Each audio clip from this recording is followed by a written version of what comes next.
Hello बच्चों, बढ़िया चल रही है बोर्ड की तैयारी।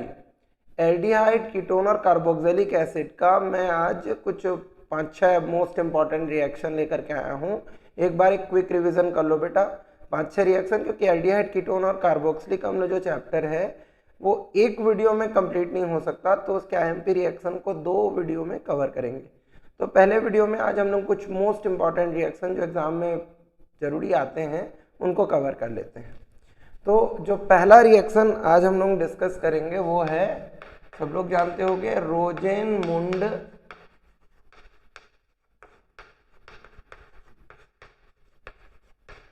अपचयन। क्या? रोजेनमुंड अपचयन। रोजेनमुंड अपचयन 2.5 नंबर का आएगा। रिएक्शन क्या है रोजेनमुंड अपचयन? पैलेडियम युक्त बेरियम सल्फेट या उबलते जाइलिन में। जाइलिन क्या होता है? तो यार बेंजीन टाइप का कंपाउंड होता है ना, बेंजीन टाइप का नहीं बोलेंगे, बेंजीन में होगा 2 मैथिल, है ना। अगर 2 मैथिल हो तो इसको ऑर्थोजाइलिन बोलते हैं। यहाँ हो जाएगा, मैं इसकी जगह यहाँ आ जाए तो उसको बोलेंगे क्या? मेटाजाइलिन। यहाँ आ जाए तो पैराजाइलिन, है ना। तो जाइलिन एक ऑर्गेनिक कंपाउंड है, बेसिक। तो पैलेडियम युक्त बेरियम सल्फेट या उबलते जाइलिन में एसिड हैलाइड का अपचयन करने पर एल्डिहाइड बनता है। ये एक छोटा सा क्यूट सा इसका स्टेटमेंट है। फिर से बोलूं, पैलेडियम युक्त बेरियम सल्फेट या उबलते जाइलिन में एसिड हैलाइड का अपचयन करने पर एल्डिहाइड बनता है। देखो रिएक्शन कितना क्यूट सा है। तुमको यहाँ पर पैलेडियम युक्त बेरियम सल्फेट लेना है ना। ये याद रखें बच्चों कि यहाँ जो बेरियम सल्फेट है वह उत्प्रेरक विष है और ये उत्प्रेरक है ना। अगर हम इस विष को न लें यहाँ पर तो रिएक्शन जो है वो आगे अपचयित कर देता है, तो एल्डिहाइड अल्कोहल में बदल जाएगा। इसको रोकने के लिए हम लोग यहाँ पर उत्प्रेरक विष यूज करते हैं, या फिर हम लोग यहाँ पर क्या ले सकते हैं? जाइलिन, है ना। वो भी बॉयल करने वाला, मतलब उबलता हुआ होना चाहिए। तो उबलता जाइलिन, जाइलिन का फॉर्मूला ये होता है ना, याद रखना, ठीक है। तो या उबलते जाइलिन में एसिड हैलाइड का, एसिड हैलाइड मतलब RCOCl, ये होता है एसिड हैलाइड। अपचयन करना मतलब हाइड्रोजन से रिएक्शन कराओ, तो यहाँ से तुमको क्लियरली HCl बनता हुआ दिख जाएगा। बेसिक है रिएक्शन, बहुत आसान सा, ठीक। क्या बन जाएगा? RCOH, या जिसको कि हम एल्डिहाइड बोलते हैं, साथ में यहाँ पर HCl बाहर निकल जाएगा। एक बार फिर से स्टेटमेंट क्या था? पैलेडियम युक्त बेरियम सल्फेट या उबलते जाइलिन में एसिड हैलाइड का अपचयन करने पर क्या बनता है?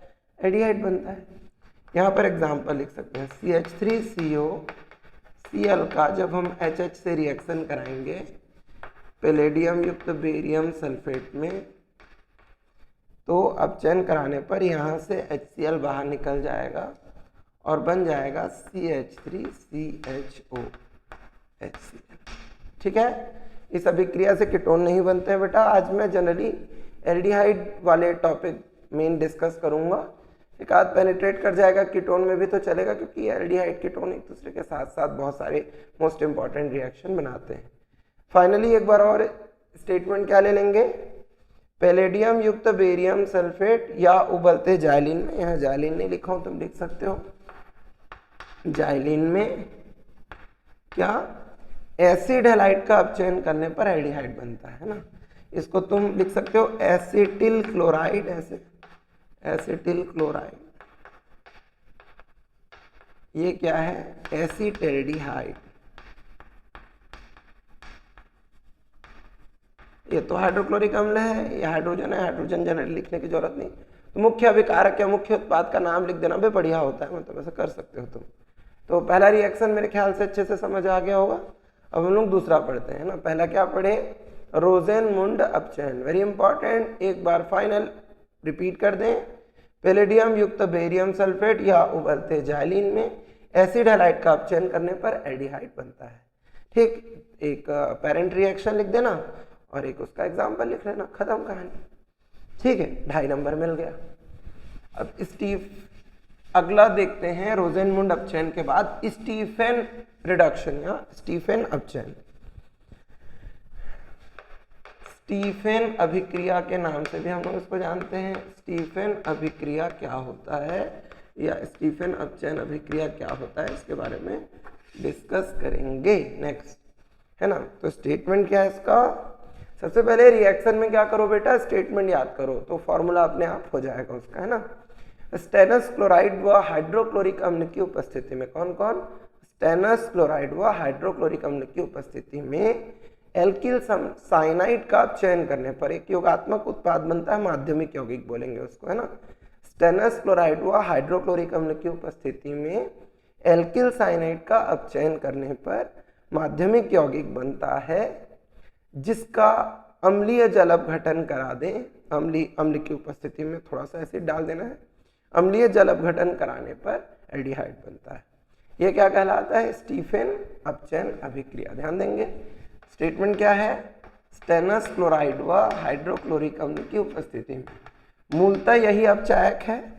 वहाँ जो रिएक्शन हो रहा है कुछ इस तरह से, SnCl2 जब 2 HCl से रिएक्ट करेगा तो SnCl4 बनाएगा और 2 नवजात हाइड्रोजन मुक्त करेगा।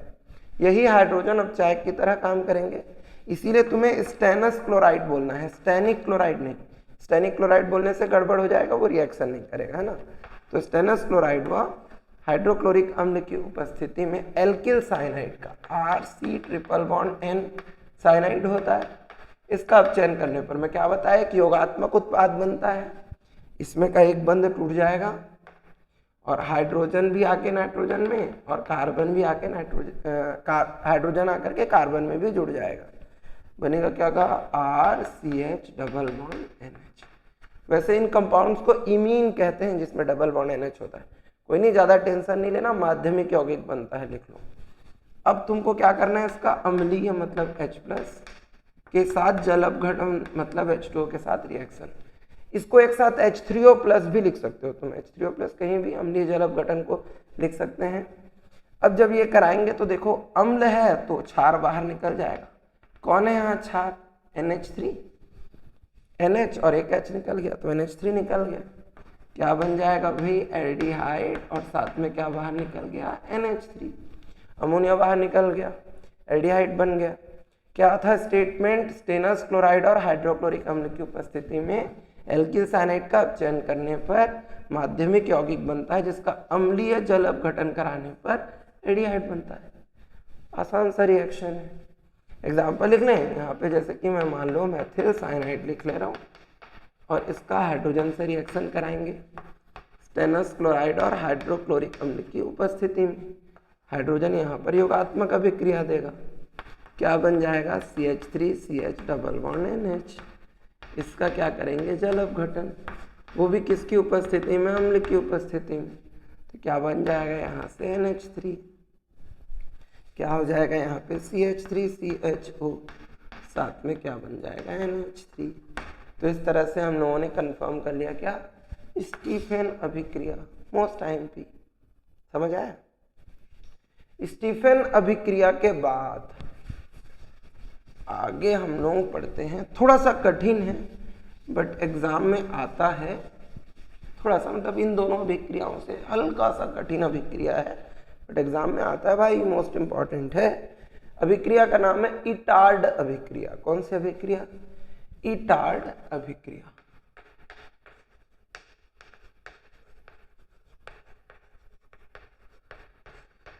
इटार्ड अभिक्रिया में हम लोग क्या करते हैं, विलायक कार्बन डाइसल्फाइड की उपस्थिति में, है ना, किसका, टॉलुइन का। टॉलुइन किसको बोलते हैं भाई, बेंजीन में एक मैथिल जोड़ दो तो टॉलुइन हो जाएगा।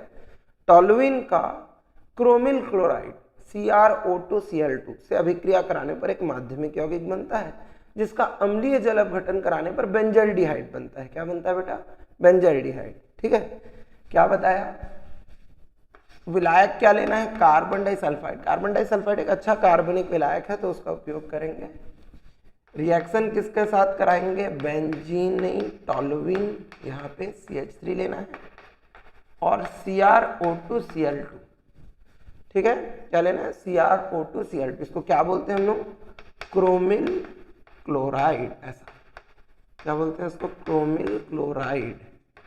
कार्बन डाइसल्फाइड की उपस्थिति में टॉलुइन का क्रोमिल क्लोराइड से अभिक्रिया कराएंगे तो बनता क्या है, यहाँ ध्यान देना माध्यमिक में। इसको थोड़ा सा ऐसे समझ जाओ, बकवास से समझा रहा हूँ, ये बकवास को लिखना मत एग्जाम में, हाँ ठीक, ऐसे ये CH है, इधर समझो ऐसे 2 HH है, ठीक है। अब जो CrO2 Cl2 ऐसा, एक और लिख लेता हूँ CrO2 Cl2 है। अब होगा क्या, ये बंद ऐसे बीच बीच से टूट जाएंगे का, हाइड्रोजन कार्बन बंद, हाइड्रोजन कार्बन बंद टूटा, ऑक्सीजन ऑक्सीजन बंद, ऑक्सीजन ऑक्सीजन बंद टूट गया। मैं एक आध कलर और ले लेता हूँ ताकि तुम बढ़िया देख पाओ।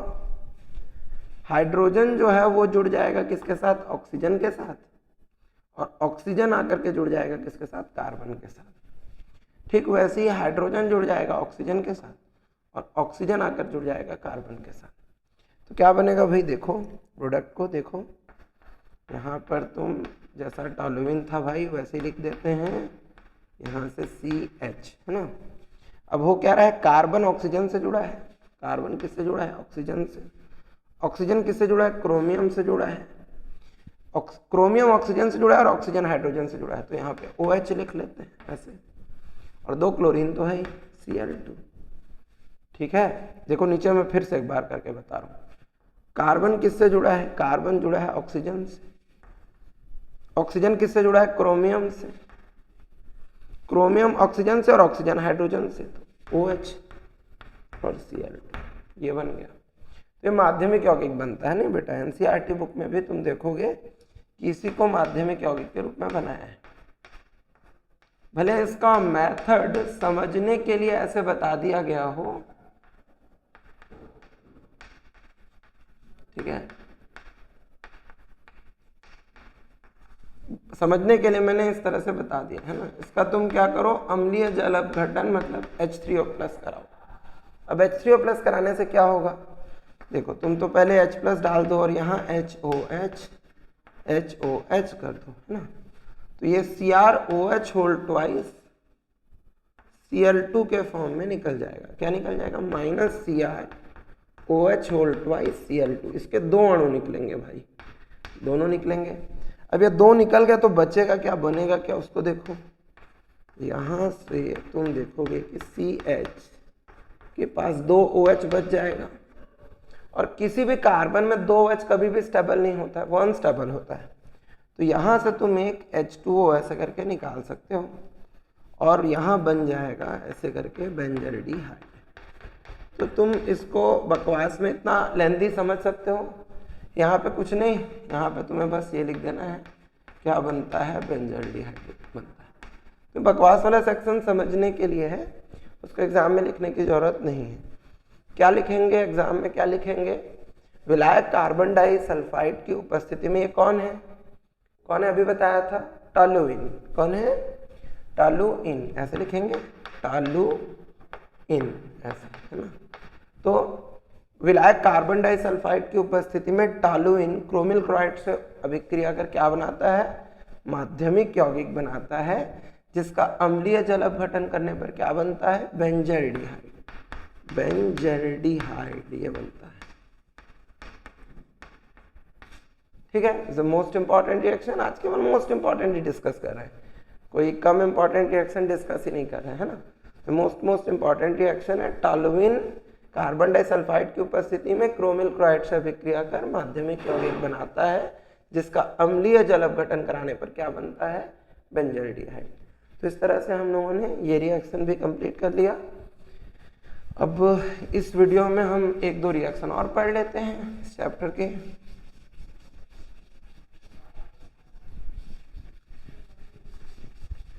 एक चलो पढ़ा दे रहा हूँ, वो क्लीमेंसन अपचयन। कौन सा, क्लीमेंसन अपचयन, देखते हैं।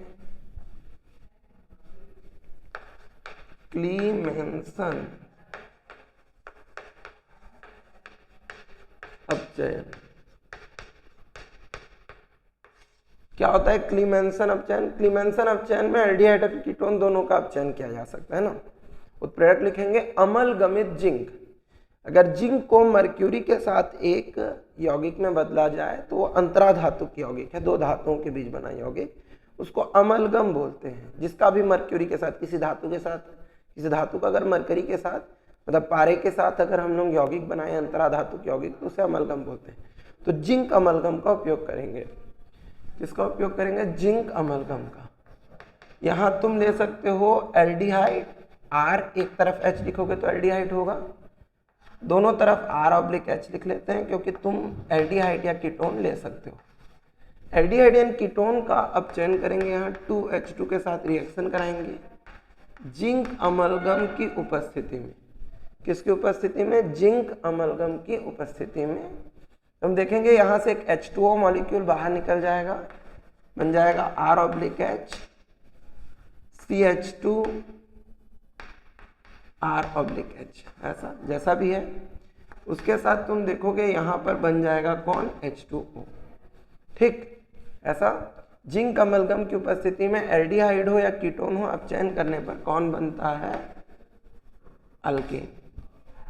ठीक है, तो यहाँ पे जैसे CH3COH है एसिटाल्डिहाइड, इसका अगर तुम 2H2 से रिएक्शन कराओ जिंक अमलगम की उपस्थिति में तो क्या बनेगा? यहाँ से एक H2O बनेगा, H2O के साथ H2O बना लेगा। ठीक है, और दूसरी तरफ 2H यहाँ पे जुड़ जाएंगे तो CH3 मतलब क्या बन जाएगा? इथेन बन जाएगा। ठीक, तो एसिटाल्डिहाइड का रिएक्शन कराने पर क्या बन रहा है? इथेन बन रहा है। इसकी जगह मैं यहाँ पर क्या लगा सकता हूँ? मान लो मैं एसीटोन ले लिया, एसीटोन का 2H2 के साथ रिएक्शन कराया, किसकी उपस्थिति में? जिंक अमलगम की उपस्थिति में, तो ये H2 और वो H2O बना लेंगे ऐसे। तो यहाँ क्या बनेगा? देखो CH3, फिर ये C के साथ 2H2 लग जाएंगे तो CH2 CH3 CH3 CH2 CH3 क्या हो जाएगा? प्रोपेन। ऐसा इसको हम लिख सकते हैं प्रोपेन। समझ आया? होता क्या है, जनरली जब हम अपचयन करते हैं तो एल्डिहाइड के अपचयन से अल्कोहल बनता है, फिर अल्कोहल का अपचयन करते हैं तो एल्केन बनता है। ये डायरेक्ट है, एक्सप्रेस तरीका। डायरेक्ट तुम ऐसे एल्डिहाइड या कीटोन ले सकते हो और उससे क्या बन जाते हैं? डायरेक्ट एल्केन बन जाते हैं। इसको बोलते हैं क्लीमेंसन अपचयन। इसका एकदम जुड़वा भाई है, इसके ठीक नीचे लिखा है एनसीईआरटी में, साथ ही साथ लिखे हैं उल्फ किश्नर अपचयन। वो क्या होता है? देखो उल्फ किश्नर अपचयन एकदम सेम रिएक्शन है, दोनों को एक साथ याद करना चाहिए।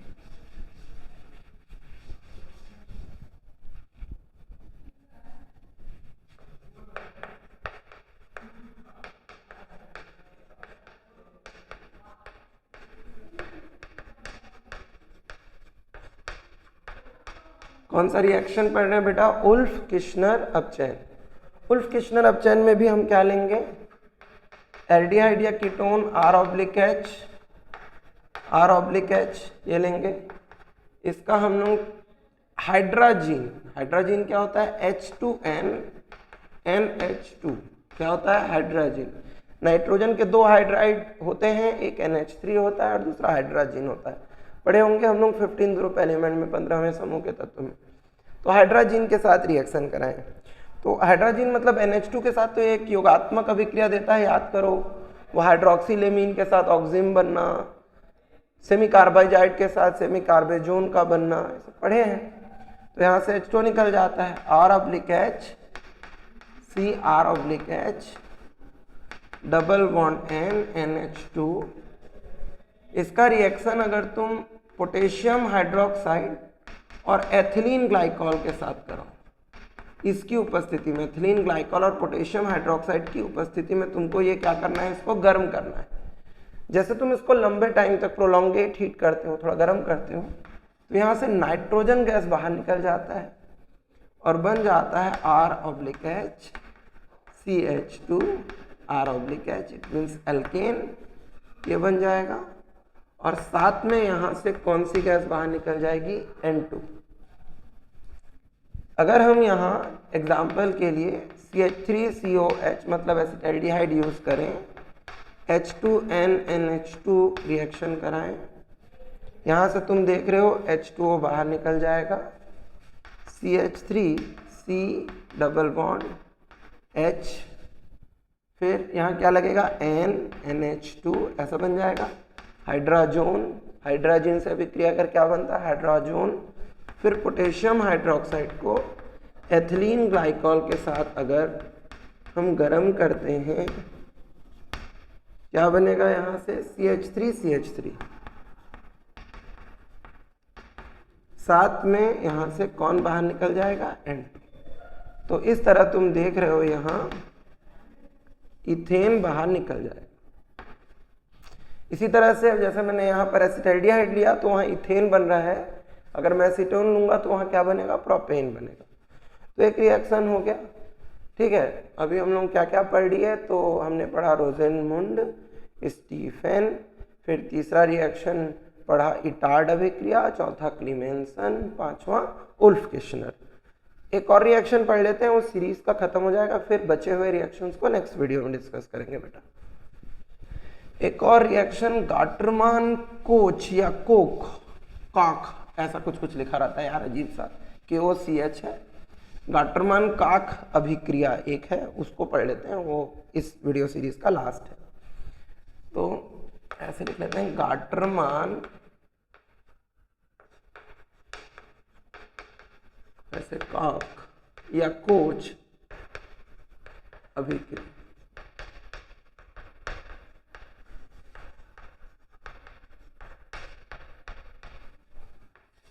इसमें हम क्या करते हैं, निर्जल एल्यूमिनियम क्लोराइड या निर्जल एल्यूमिनियम क्लोराइड या क्यूप्रस क्लोराइड की उपस्थिति में, उपस्थिति किसकी होनी चाहिए यहाँ पर, निर्जल एल्यूमिनियम क्लोराइड,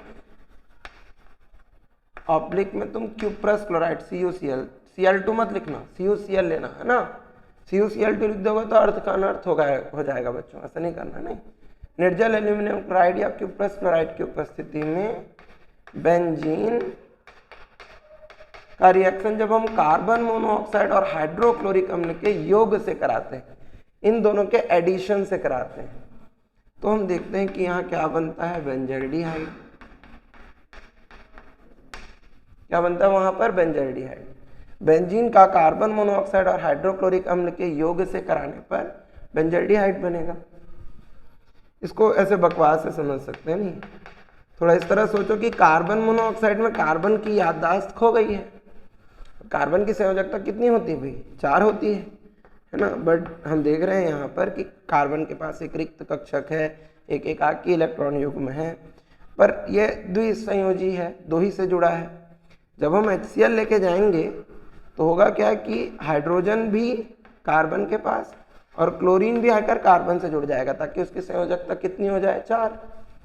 अब यहाँ पे तुम देखोगे Cl CHO ऐसे जुड़ गया। अब जब तुम इसका बेंजीन से रिएक्शन कराओगे तो तुम्हें पता है यहाँ से HCl का विलोपन हो जाएगा और CHO यहाँ जुड़ जाएगा, तो बन जाएगा क्या, बेंजल्डिहाइड। यहाँ से HCl बाहर निकल गया, CO के साथ HCl जुड़ गया, समझ आया, तो प्लस तुम यहाँ पे HCl लिख सकते हो। ठीक है, बट वो HCl इधर भी है उधर भी है ना, कोई दिक्कत नहीं है। क्या लिखेंगे, गाटरमान कॉक अभिक्रिया में निर्जल एल्यूमिनियम क्लोराइड या क्यूप्रस क्लोराइड की उपस्थिति में बेंजीन का कार्बन मोनोऑक्साइड और हाइड्रोक्लोरिक अम्ल के योग से अभिक्रिया कराने पर क्या बनता है, बेंजल्डिहाइड। ठीक है बेटा, तो ये जो एल्डिहाइड कीटोन एंड कार्बोक्सिलिक अम्ल के मोस्ट आईएमपी रिएक्शन है, उसके वीडियो सीरीज का पहला वीडियो ये कंप्लीट हुआ। सेकंड वीडियो पढ़ेंगे, उसमें भी बाकी बचे हुए रिएक्शन को इसमें कवर करने की कोशिश करेंगे। ठीक है बेटा।